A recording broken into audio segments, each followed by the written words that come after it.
Thank you guys, first of all, for having me back. That means the world to me. I mean, that really speaks volumes for you guys to have me back. So what I wanted to do is piggyback off of what we went through previously, okay, and expand on some of those things, as well as, of course, giving you guys new items. So with no further ado, I am going to share my screen.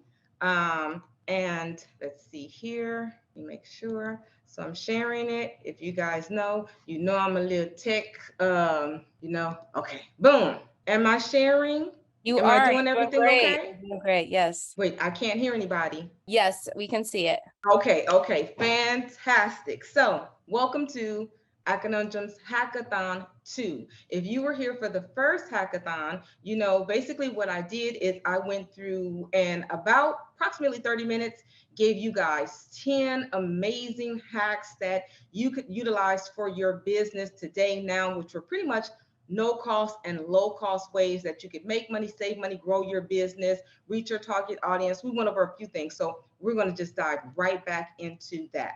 So the hacks and the areas that I actually focused on last time was target marketing, content creation, passive income, helping you to make your first sale, time savers, getting help, creating digital products, and ways for you to enhance your business and add value to your business so you can get a bigger ticket price. Now I'm going to dive really into target marketing and content creation with a tad bit of passive income. That's what we're really going to focus on today. So now, if you were in the one before, I noticed that you guys really liked the bank system. This, because I love the bank system. The bank system is Yeah. basically a personality science that pretty much categorizes people into four dominant personality traits. And what this allows you to do is really get to know who your customer is so that you can tailor your pitch to your customer, to their values, to their likes, to the things that they care about.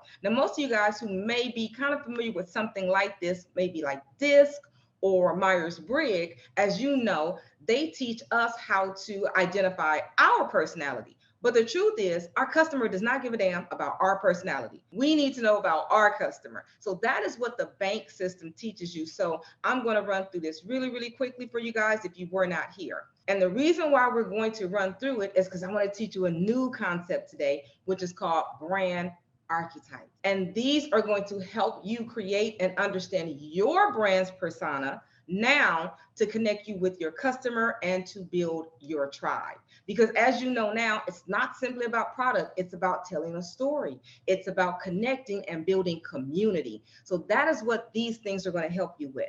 So really quickly, review of the customer's personality for the bank system. We have blueprint, action, nurturer, knowledge. Blueprint. If there is a box, the blueprint likes to stay within the box. They are rule followers. Their values are things like stability, structure, systems, planning, process, predictability, responsibility, duty, rules, credentials, titles, and tradition. Likes. These are things that they like. They like accountability, budgets, commitment, discipline, guarantees. They're really risk adverse. They like loyalty, track records, perfection, references, right? Proven plans, organization.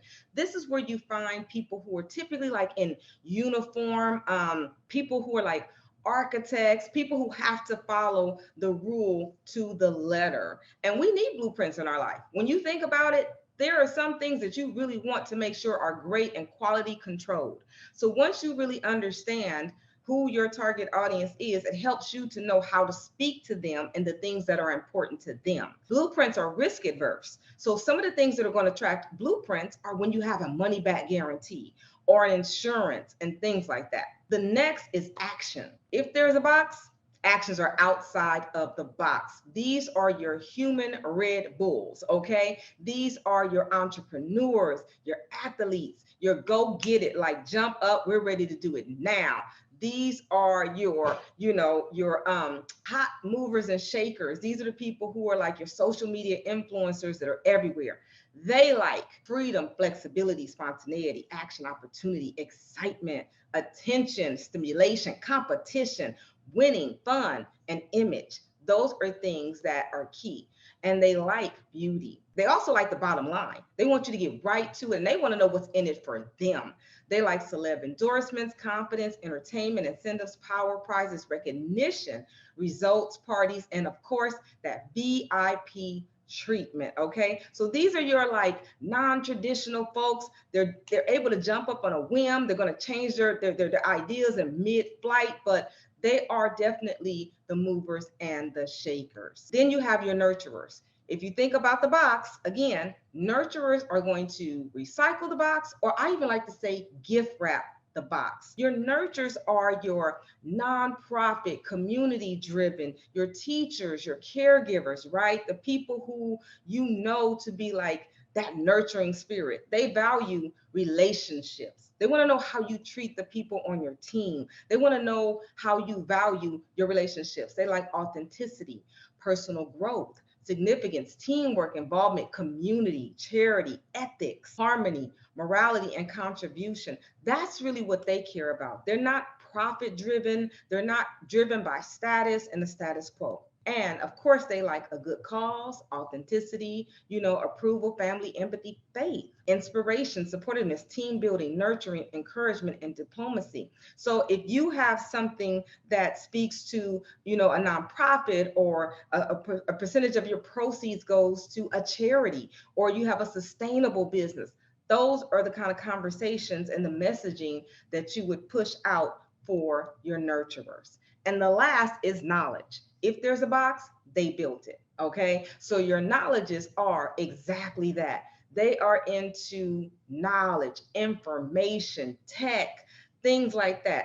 Definitely not centered in emotion. They like the facts and they like the stats. So they value learning, intelligence, logic, self-mastery, technology, research and development, science, universal truths, expertise, competence, accuracy in the big picture. That's really what they care about when you have a product or a service. They want to know that you know what you're doing. So they really loathe like ignorance, or if you don't know about your product, or your ideas are just rooted in emotion and you don't have any facts or stats to back them up. They like analysis, charts, graphs, data, experts, innovation, proof, wit, information, studies, technology, strategy, and higher education.